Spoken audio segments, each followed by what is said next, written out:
Welcome to the Flippin' Finance Show, your source for financial literacy, entrepreneurship, and real estate investing. My name is Mario Cabral. I'm a financial advisor. I'm with my co-host. Daquan Carr, the hard money real estate agent. And we gonna talk about real estate finally. I know y'all been waiting. We had a few other episodes talking about mindset, talking about, motivation. We spoke a little bit about life insurance, but now we getting into real estate. I know that's another hot topic, and investing overall. So good thing we have an expert right here. Am I right? Yes, sir. Yes, sir. So Daquan, hard money lender. Is that your official title? Yep. So I'm a hard money lender. So that's just it's a little bit different than your standard, obviously, like banker or something like that, like Chase Bank or something like that. We gonna get to hard money, what hard money is, but all right. So pretty much, what'd you do before real estate? Like before you got into the real estate industry? Yeah, before I got into real estate, I was a Marine for 4 years. Then I was working at the hospital for like a year or two. But that's pretty much it. I went from that. I was in the military. I was like, you know what? I don't want to do this no more. So I was like, I just started, staying up. I started one thing led to another. So I was trying to fix my credit because I was getting out. I wanted to buy just a regular house, but they was like, oh, your credit obviously got to be better. So I started watching mad YouTube videos on how to fix my credit. And then the people that was actually doing the YouTube videos were real estate investors. They was like, how to fix your credit to get a house. And then one thing let you know, I was like, you know what? Oh, okay. I started watching all these real estate videos. And then I was like, I could do this. I know how to do this. So when I got out of the Marine Corps, I was like, I want to do something that has to do with like real estate or credit or something that's I can use. Even if I just get in the door, I can hear it and, understand it. So I got into just applying for all type of real estate jobs, like real estate assistants, like at, what those people called, like real estate agent firms and stuff like that. And I stumbled across the job I'm at now as an account executive pretty much like account executive, like a secretary. And I got in and one thing led to another. I just started climbing the ladder here. Okay. Great. And like what really drew you into real estate though? Like what was like the main factor that like really drew you into that area? Yeah, it was probably financial freedom. I read like Robert Kiyosaki during that time when I was getting out. Yo, shout out Robert. Yeah, he changed my life too. Yep, Rich Dad Poor Dad, and he was talking about real estate and stuff like that. And then I just started, obviously doing that research and stuff. And it's a proven fact that most millionaires and billionaires own real estate. Like that's the easiest way to become financial free. Tax stuff, all type of like situations on why they do real estate. But the real estate game is the game. Yeah, no, absolutely. Like I said, that's definitely a hot topic right now because everybody knows that, as you mentioned, is probably like the number one way to build wealth. Yeah. And I feel like everyone is trying to hop into it, but they don't really know what to do or how to actually do it. They feel like they need a lot of money. They feel like they need like so much experience, and they kind of hesitant to take that first step. So, what would you say is like the very, very first step into getting into real estate? Yeah, I tell everyone the easiest way and the number one way, obviously, is what's called house hacking. It's when you buy a 2 to 4 unit, you live in one unit, and you rent out the other. 2 to 4 unit. What does that mean to like the viewers out there? So it's just AKA me. Yeah. So a 2 to 4 unit is considered residential. So technically, it's condos, 1 unit, single family homes, and obviously apartments. So like apartment like upstairs, downstairs, So 2 to 4. So condos 1, 2, 3, 4 is all considered residential, where you can move into the property and it's considered like a regular home. So I tell people don't buy a single family home because obviously you're going to be in charge of the mortgage. Why pay $150,000 for a single family home when you can buy buy a fourplex for 150 as well, rent out the other units, live in one, and pay the exact same. So that way you'll be making income instead of you paying, $700, $800 a month out of your own pocket. Have someone else pay your mortgage and stuff like that.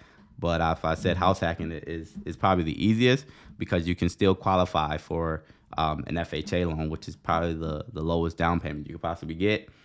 for unless you're military where you get 0% down. But a standard regular day every person that didn't go military will be FHA, and you can get a multi-unit property. And that way you don't have to pay a mortgage and you live rent free. Sometimes you most likely, if you got 3, 4, you'll be making money living in your own house. Mm-hmm. So like, would you say you should more gears towards like a, what is it? You have duplex, triplex, and what is it? Quadplex. Quadplex. Yeah, what is it, like fourplex?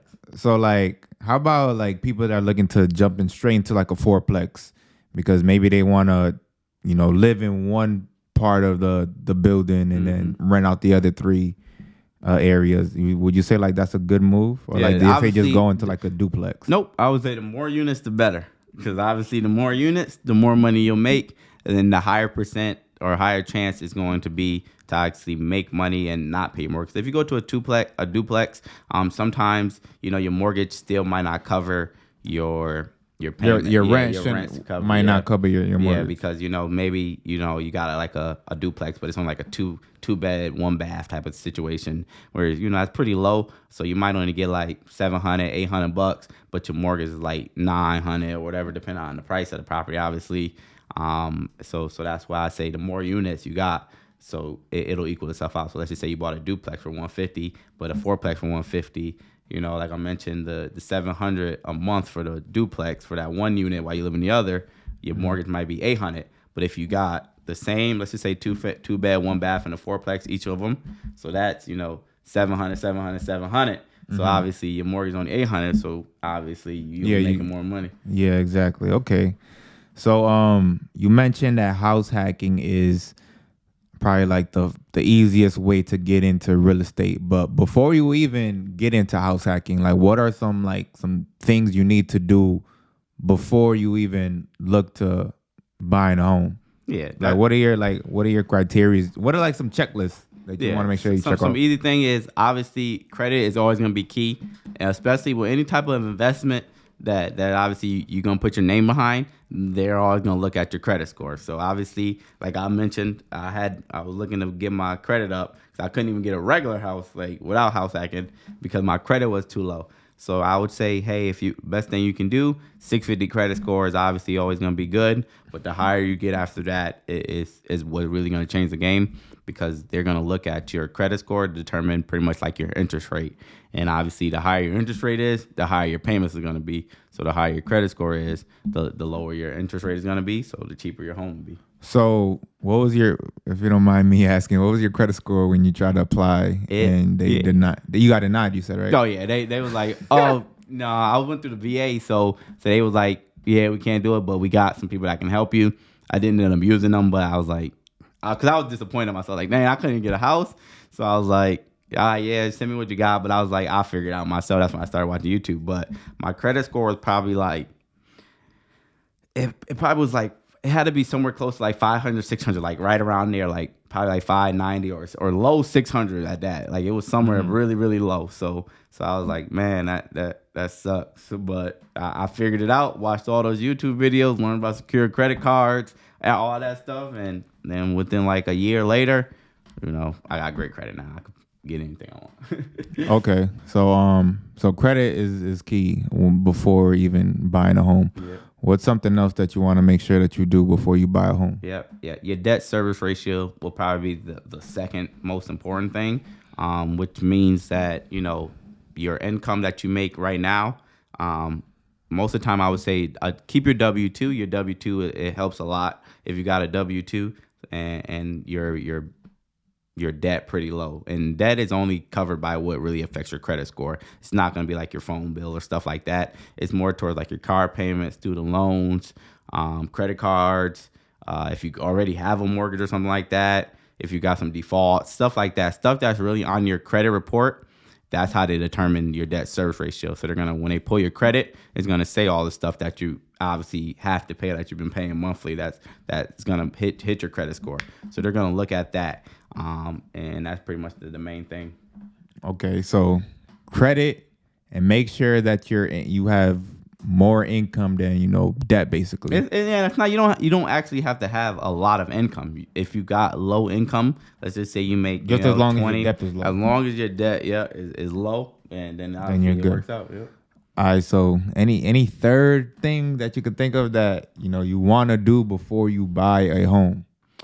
That there's really not much you can do. Obviously, find a good realtor, stuff like that. But when it comes to like the loan side of everything that they're gonna be looking for, is obviously make sure you got a W-2 job. I would say that's gonna save a lot of time, a lot of questions.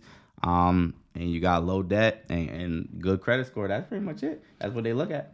What would you say for people that don't have like a regular 9 to 5? Basically, they earn money through commissions. Like, does the rules kind of change for them? Yeah, so I got the same scenario where I make both, but they can't use your commission unless you have 2 years worth to show. So obviously, if you they want to see like 2 years.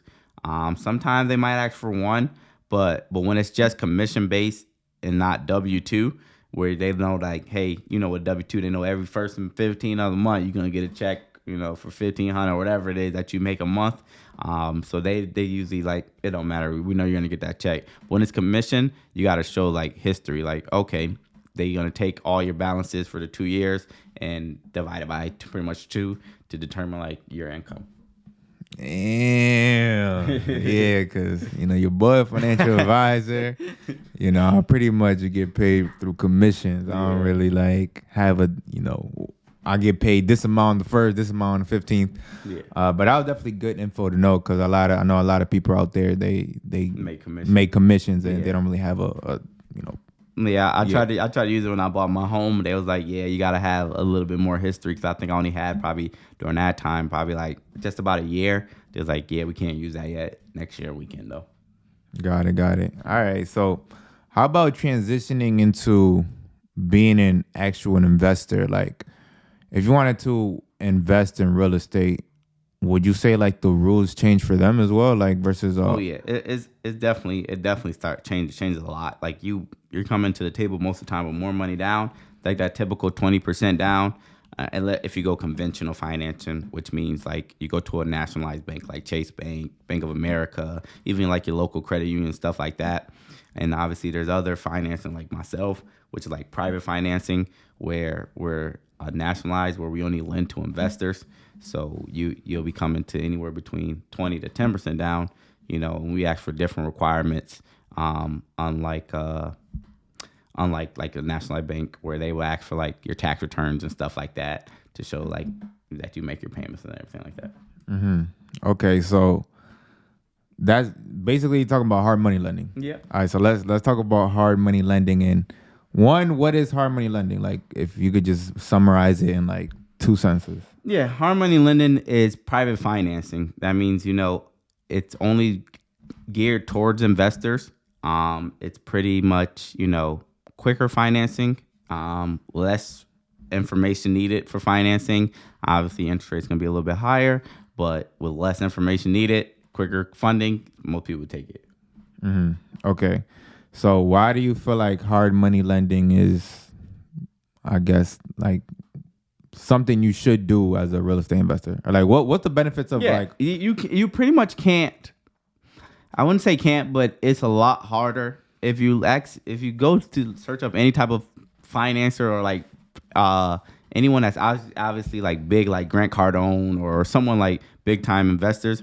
They're gonna talk about hard money lending, because once you get to a point, banks, your debt, where it comes back to your debt service ratio again, obviously you're gonna have too much debt to what you actually make for a regular bank to do. So let's just say you use the bank like 2 or 3 times.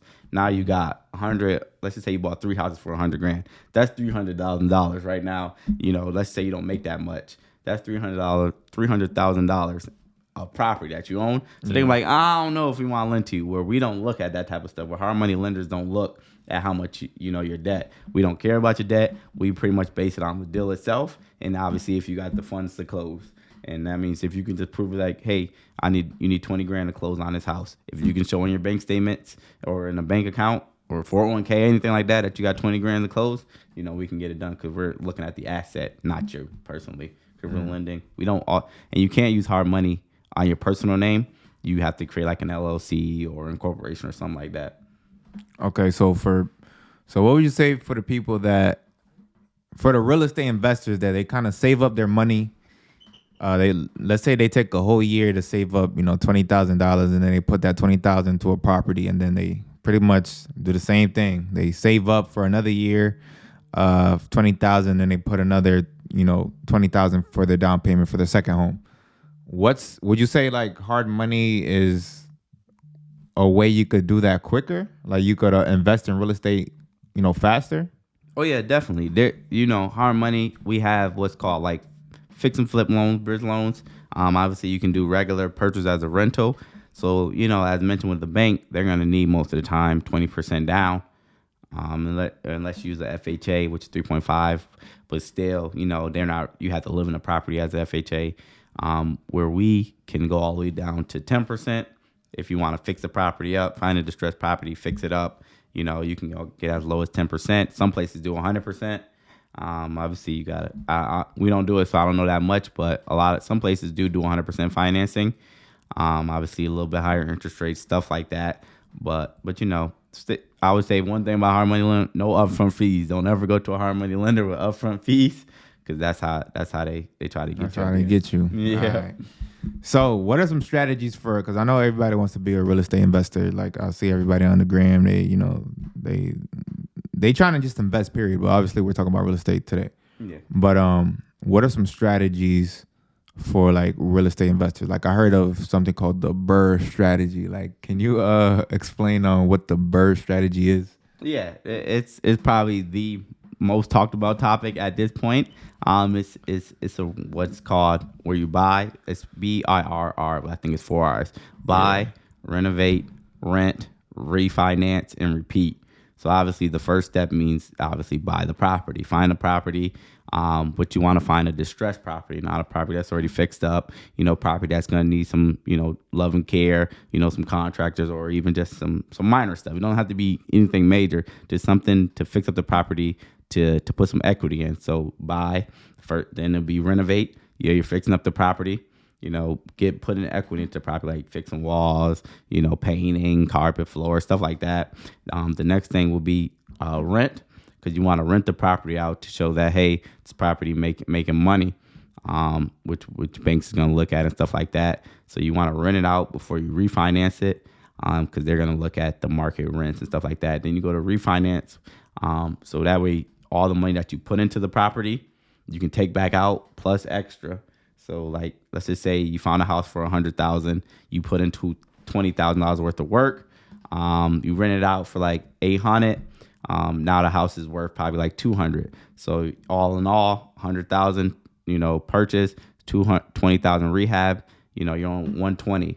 House now worth $200. So you made pretty much $80K probably after taxes, close to like 75,000, quick taxes. So now you made $75,000. And then after you refinance it, you take that next 75, you take that 75,000 that you got and do it all over again. And then each time, you put you're not gonna have to put all that whole 75,000 in. So you only have to probably put in, let's say you put in 20,000. Then you just take that 20, make another 75, boom, and then just keep doing it over and over. Take your initial 20 to get 75 and just repeat, 75, 140, stuff like that.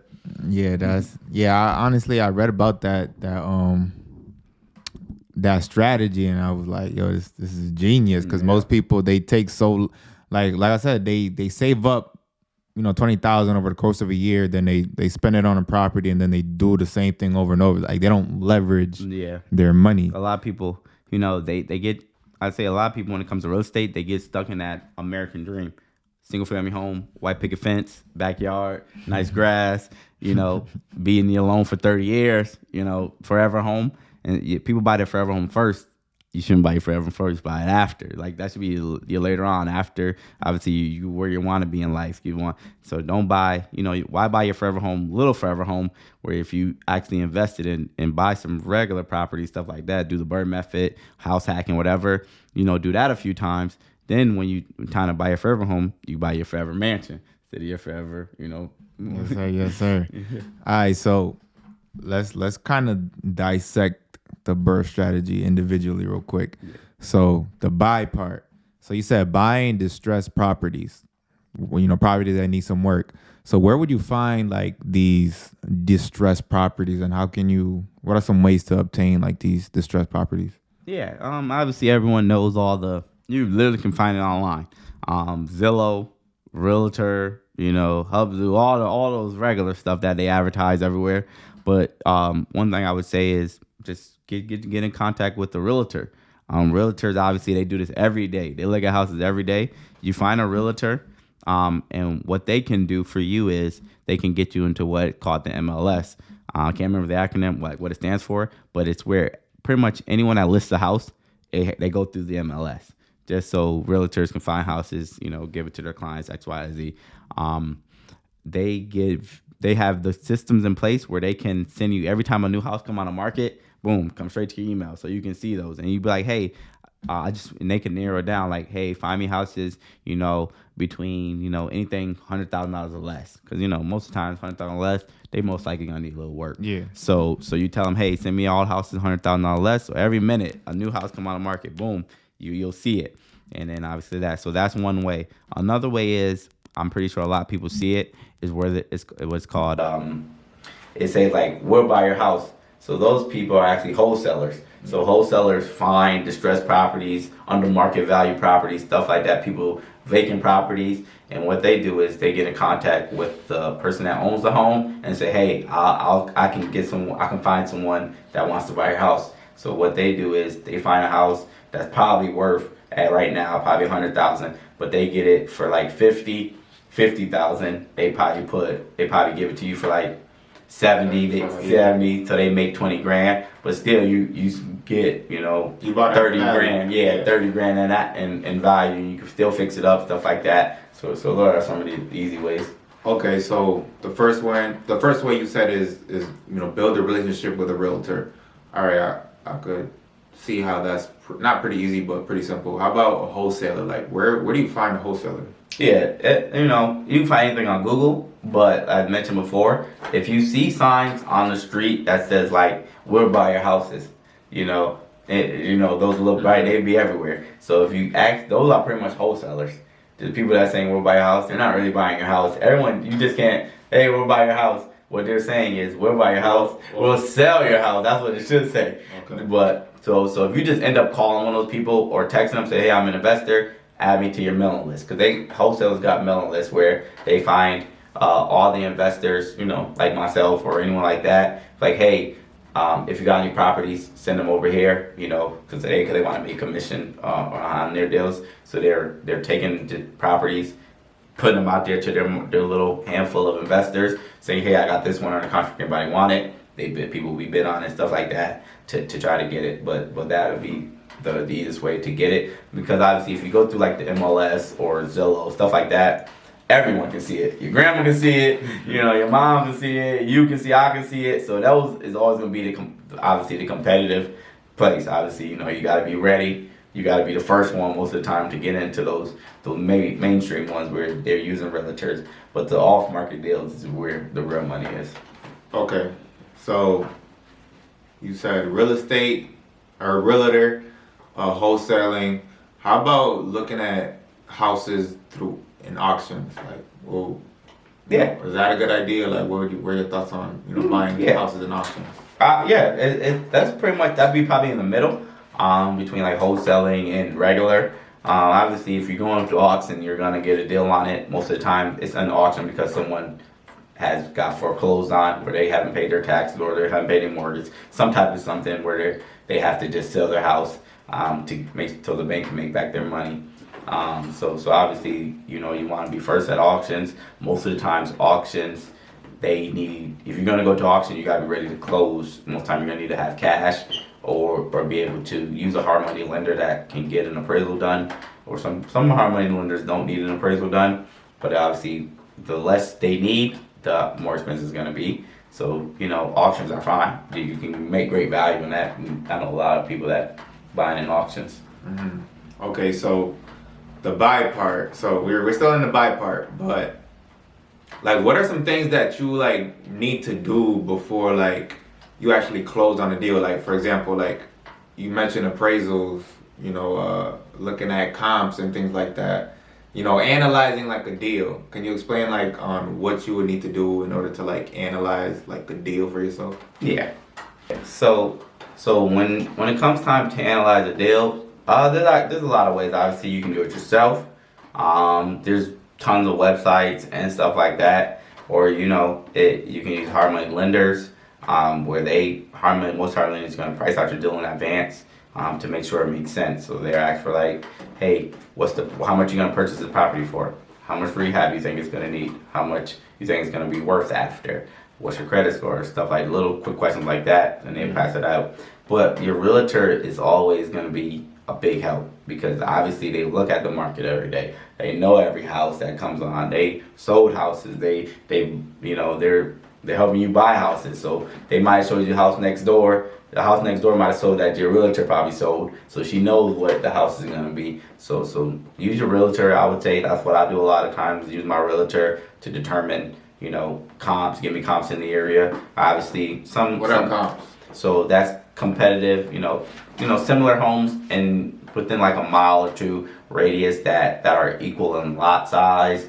Square footage, rooms, stuff like that. Similar properties in your area that sold within the last, I think, 6 to a year. Okay, so all right, so for an investor that wants to invest in property, like I know people out there like they really want like the whole like step by step. So the first step is you'll reach out to your realtor if you have a realtor. You'll ask them to send you some properties. Yeah. All right, let's say you look at a property and you see one you like. What's the second thing that you would do? Like, how would you go about? So one thing I would do, even before that, I would probably, depending on which way you go, conventional, use a regular purse, like a regular bank. Is to get pre-qualified. Make sure when you get pre-qualified by a bank, a nationalized bank, they'll tell you how much you can get. Like you qualify for $150,000, $200,000 property, X, Y, and Z. They'll let you know up front how much you can be looking at. So that way you're not out here looking at, let's just say you qualify for 150. You're not wasting your time looking at $200,000. You know exactly what type of properties or how much you can offer on a property, and a bank will say, yep, this your purchase price meets what we told you. And then so that'll be if you're like buying traditional. Yeah, and if you're going hard money, you want to know your P's and Q's up front. You want to find you always want to find your lender first. Find your lender, know their requirements. Like even if you go the hard money route, like through us, you wanna still call us first. Like, okay, what's your requirement? Because we still got requirements too, like minimum 620 credit score. That's pretty much like the main thing, is it really require like credit. But you still want to find, because some places you go to hard money lender, they might say 700. So you want to know, what the requirement is, what their like. What would be considered like their loan to value, how much they're going to lend to you, stuff like that, little stuff. So you always want to find your lender first, so that way you know so when you go out to the market, you know exactly what you're looking at. Then obviously you want to find out some way to look at properties, to get the properties, like I mentioned, wholesalers, realtors, looking on Zillow, stuff like that. So when you look, all right, so once you do all that and you look at a property that you want, would you schedule a visit to look at the property and see like what would you do like in that, like would you are you supposed to schedule a visit to like look at the property, or that's all up to you. Obviously if you know your market, it's on you. Like if you I spend a lot of time on all these websites and getting all these emails and stuff like that, so I'm pretty good with the Syracuse our market, which area in our city and how much houses go for, like on the north side, south side, stuff like that, around my house, stuff like that. So you can always put in, like if you looked at a house and you like, okay, These houses, I looked at a couple houses over here, they usually go for like 75 for this square footage, X, Y, and Z. Don't be, you can put in an offer. You can have your realtor or whoever put in an offer in without looking at it. Or if you're a first time investor like when I did in the beginning, I was looking at every house. I'm going to every house. I need to know. I need to see. And that's the way you learn. You obviously, I would tell every first time investor, go to the house. It doesn't hurt, you know. It's only gonna help you. So that way you know what type of finish this stuff is, how the floor is. 'Cause I went to a couple ones that had sunken floors. Pictures look real nice.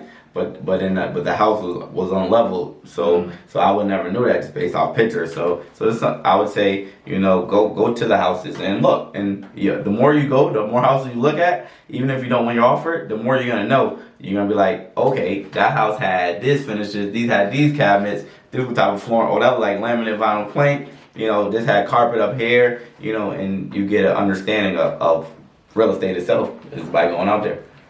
All right, so would you invite a contractor to go? One, explain what is a contractor, and would you invite them to go with you to look at these homes that you're interested in? Yeah, obviously you definitely want to do it. Especially in the beginning, you say, hey, you know, a contractor is someone that's actually gonna fix the property. You know, they're handymen, stuff like that. People that actually, you know, you're gonna pretty much, like, I wouldn't say rent them out, but you know, you're gonna pay them for their services. So contractors usually, a contractor can be a bunch of things. So you can have like a contractor for plumbing, contractor for this. You can have a general contractor, which is someone that actually knows a little bit of a lot. So he knows how to do everything. And then there's subcontractors where, you know, they do plumbing, stuff like that. So obviously in the beginning, don't be afraid to bring your contractor, you know, find contractors.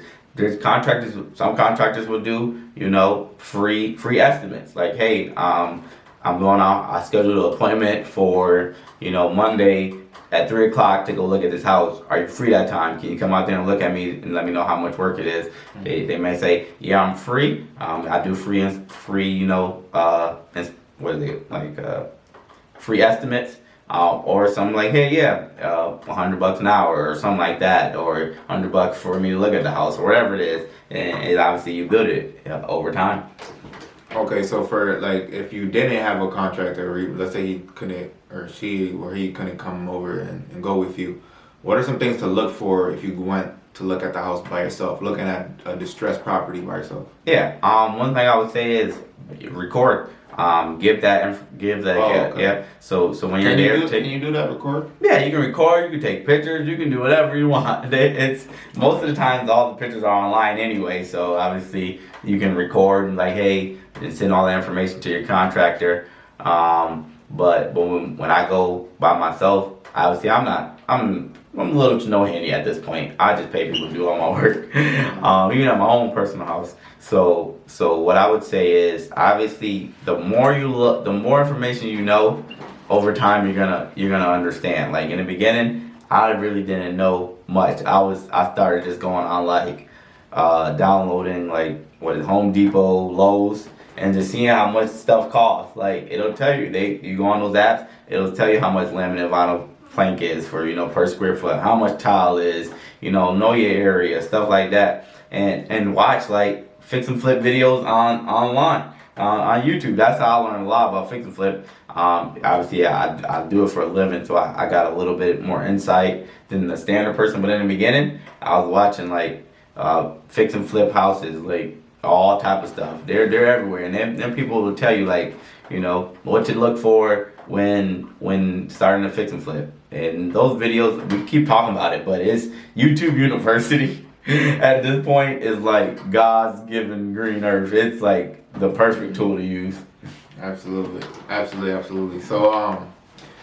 So once you got an estimate on how much the renovations would be, then you would like make your offer and No, so you can make your offer whenever. Obviously, you know, you want to learn the market. You want to use your realtor up front. Your realtor will know beforehand what houses are going for in that market. So you use her, she'll know, or he'll know, like, okay, houses, they'll pull the comps for you. They're like, okay, here's the last couple houses that sold within the last 6 months in our area, and here's what it is. And obviously, you want to do some quick math, like, okay, if I buy for this much, house start going for this much. When it's done, will my numbers make sense for like a quick rehab? Like, if I put 20,000 in, is that gonna be too much for my ARV, stuff like that? And use your lender. They'll tell you hard money wise. They'll tell you like, oh, that doesn't make sense. But if you got your contractor to go in with you while you're looking at the house, he'll be like, hey, I think this house needs, $20,000, $40,000 worth of work. That's where you want to calculate how much you need to purchase the house for to put in your offer for. Okay, that makes sense. So, let's say you put that offer in, you close on a deal. Now, you need to find a tenant. So, like, is it hard finding a tenant? Like, it's really pretty easy. Obviously, it's all type of ways to do it. At this point, Craigslist, Zillow rents, Facebook Marketplace. It is obviously, it's not as hard as people think. To find a tenant is hard to find the right tenant. That's the real thing, is finding someone that's actually going to take care of the property, finding someone that's not going to trash your property, break everything, and then people that's going to pay their rent on time every time. That's it. There's ways to go about it. You can obviously do it yourself, or you can find a property manager which will do everything for you. They'll be the ones answering those 4 a.m. calls when something going wrong, the toilet flood. They'll go out there and fix it. They'll find the renters. They'll do the background check for you. They'll find someone to rent your property for you. Obviously, they take a percentage of the rent, but still, you don't have to do all that work. Early morning calls, worrying about fixing something, going to the property. They take care of all that. So you can do it yourself, or you can find a property manager. Okay. So once you put a tenant in there, you could prove to the bank, this house is cash flowing. Like, this is a good asset right here. Then you would go to the bank to refinance. So what is the point of refinancing? Yeah, so you want to refinance your house because most of the time that initial loan you got is a short-term loan. Most of the time it's about a year loan. With the hard money. Yeah, with hard money. Even some banks do the same thing. It's like 203B or something like that, where they'll help you. They'll purchase the property, you fix it up, stuff like that. It's still probably long term, but the plan is to refinance. So refinancing is where your house that you bought initially was $100,000. You put in 20, it's now worth 200. So you got $80,000 worth of equity. So you want to take the money that you put in, plus the equity, pull it out and turn it to cash. So you refinance it to put it into a long term loan. So that way you can keep the property for, the 30 years, pay it off, the new equity, and then rent it out and then, move on to the next one. So you would use that refinance cash, whatever, pay off your old debt with the hard money, and then you would have some left over usually to buy a new property. Correct, yeah, exactly. And that's where that final step of repeat is, because you'll get back, let's just say you put in a 20 grand, you'll get back, your 20 grand. Let's just say you got back 70,000. 20 grand of that is your money that you put in. So now you're left with, 50 out of the 70. So obviously you can pack a 50, take that 20 back, and repeat it again. Genius.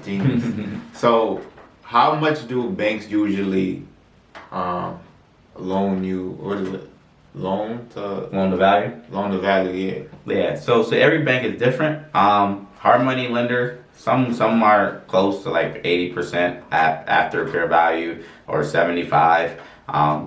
So what that means? You can actually refinance with your same hard money lender?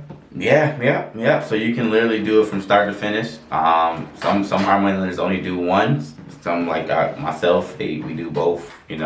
Fix and flip, the bridge loan, and the hard money and the refinance all in one. Or you can go. Obviously, we're always going to be hard money lenders are pretty much always going to be percent wise. Like your interest rate is going to be probably a percent higher than a nationalized bank, but our requirements are a lot less. We can close faster, stuff like that. Where we talked about, like, they're going to be looking at, like, a nationalized bank is going to look like your debt service ratio, your tax returns, all that extra stuff, a lot of documents. Where we're just going to look at the asset itself. Obviously, when you use a hard money lender that can do a refi, you'll know in advance what your terms are, because we're looking at the asset, not you. Okay. So yeah, nah, you guys are getting a lot of gems right now, man. I hope y'all soaking in all this knowledge right here, cause we trying to make millions out here. That's a fact. We're trying to make some millionaires out here. So, all right, so you pretty much repeated the process. Now you can also flip. So would you say which one is? I mean, I know there's not a better way to flip and versus rent, but do you think there's a scenario where one would make sense over the other? Yeah, definitely. Cause so when you fix and flip, obviously you don't want to. How do I say it? So when you're doing, let's just say you take a fix and flip. Sometimes, your property might not cash flow. You don't want to take that property. It's hard. You don't want to take a property that doesn't cash flow. You can just sell it. Obviously, you're always gonna make if you can make money from selling it. But let's just say you found, which most of the time some markets are different than ours, obviously. So let's just say you found I'll keep doing simple math. $100,000 property, put in $20,000 worth of work, worth 200. That's that 80 grand separation. But let's just say when you refinance your house, and you come to realize that your mortgage is $800 a month, but it's a single family home, but the rent's only $700. You're gonna be losing $100 a month, so you might as well just flip your house instead and sell it. Yep. Okay, yeah, that definitely makes sense. So when you flip a property, you're getting all this cash. Now, I know you're not a tax accountant, but do you gotta pay taxes on that on those gains? I want to say you do because it's short term gains, so you should pay tax. Obviously, I'm not a tax guy, but I believe you do pay taxes. Yeah. Okay, got it. All right, the government gonna get his. Yeah. Nah, they definitely are. Yeah. Nah, okay, so we got your flipping, your rent versus flip. Any other strategies you could think of that in terms of getting into the real estate game? We talked about house hacking, the BRRRR strategy. Yeah, we didn't talk much about wholesaling. So obviously we did the breakdown of wholesaling, but anyone could be a wholesaler. If you know, let's just say we all inner city people, so we see abandoned houses every day. We might even live next to some rundown house, and you see that landlord go in, and you just stop him like, hey sir, I can, would you mind? I know someone that would like to buy your house. You might not know no one, but if you take that like, hey, I got a house for sale for X, Y, and Z, you can become a wholesaler just like that. It's probably the easiest way to get into real estate. Obviously, I don't know much about wholesaling because I never did it officially, but it's the easiest way to get in with $0. So you don't need no money to be a wholesaler. You just need to know someone that's willing to sell the property, knock on some doors, do some cold calling, stuff like that. So yeah, all the nitty gritty stuff that people don't want to do. Yeah, all the hard work, but still, you go in with $0 and you come out with 20 bands, 50, 70, whatever it is. Yeah. All right, so because I see a lot of abandoned properties. Even on my own block, there's a good 3-4 abandoned properties. Now, how would you? Let's give me some advice. If I see those abandoned properties, what should I do? So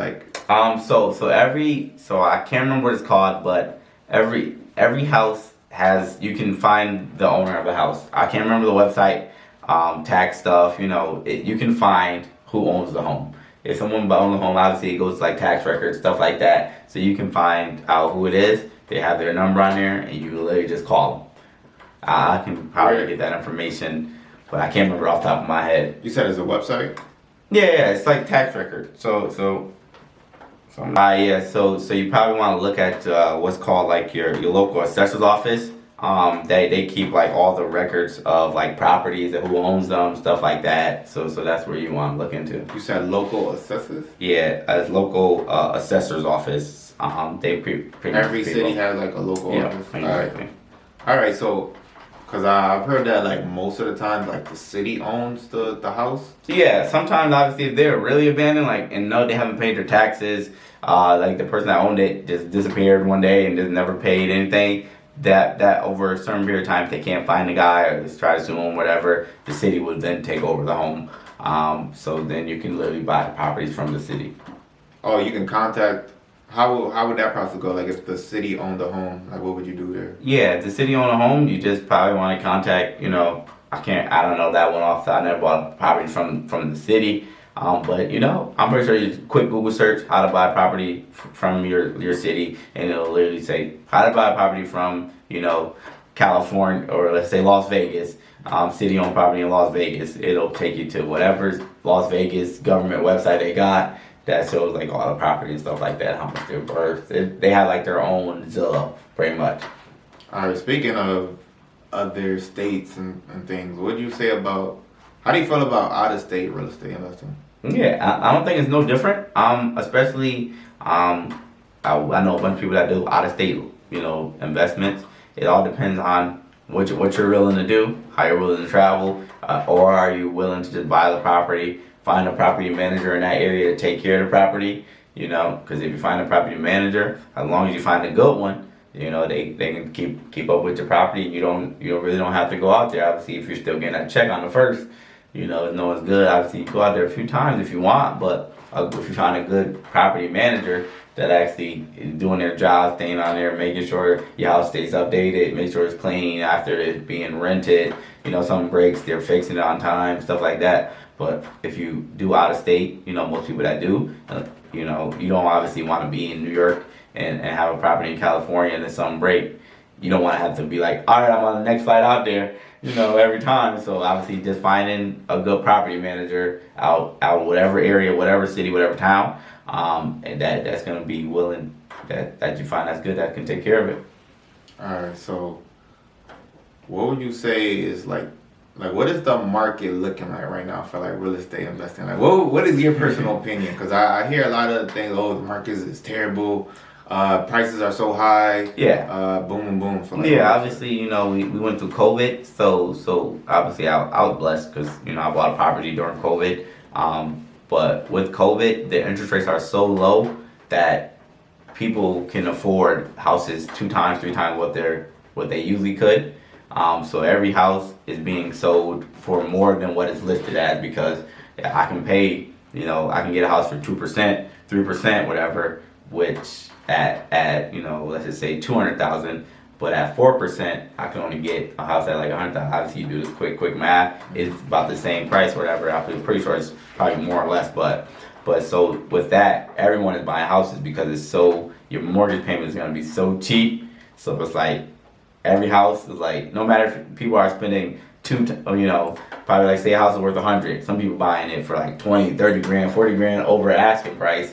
Because with low interest rates means still low payments, so it still works out, especially for investors. It don't matter what you can pay for as long as those numbers make sense. With the interest rate you can get, and the houses are going off the market quick. So when you go out there and put in offers at the moment, people you're bidding, like I'm bidding against like 5, 6, 7 people. Some people got cash, so they're cash will always win over anything because with cash you can close literally within a couple days.